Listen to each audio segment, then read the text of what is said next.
Hi, my name is Liliana. Yeah, so like last year about this time, I was at a really high with the Lord, and I was in just such a good spot. And then at the end of February, my lacrosse season started for school. I could tell it was pretty different from how it had been my freshman year, and my coaches were just like really focused on winning, but it didn't affect me at first that they were like super focused.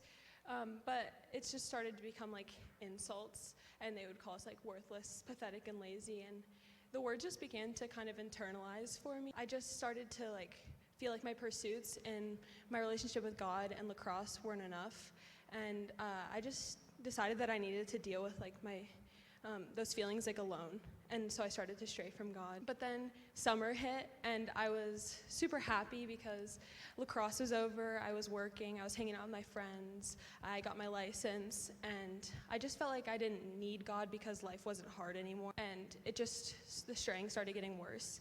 But I think on paper I was living out what looked like a good Christian life because I was still going to Mass, and I was being nice and honoring God with my words.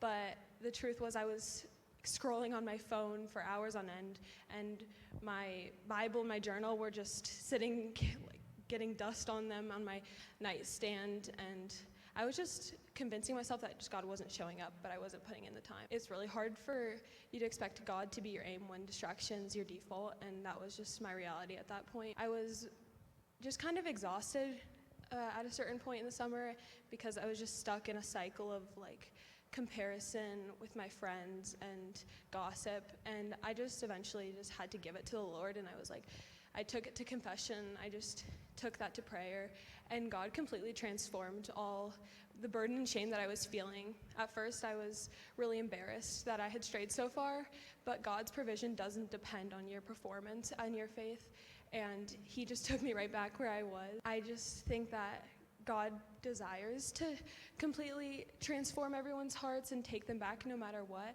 and He can only do that in time, like intentional time you set aside for Him. At the beginning of the school year, I asked God to provide me with a community that would just upbuild me, and He more than did so in the community of the Vine, and now I have friends that just build me up and help me live in the freedom that Jesus died for. And now adoration and time in prayer are just like the highlight of my life, and just time in Mass, and all the things are just so good, and I know that that would only be possible with prayer. And I just encourage you to know that like every moment of your suffering is just like an opportunity to grow in your sonship and your daughtership.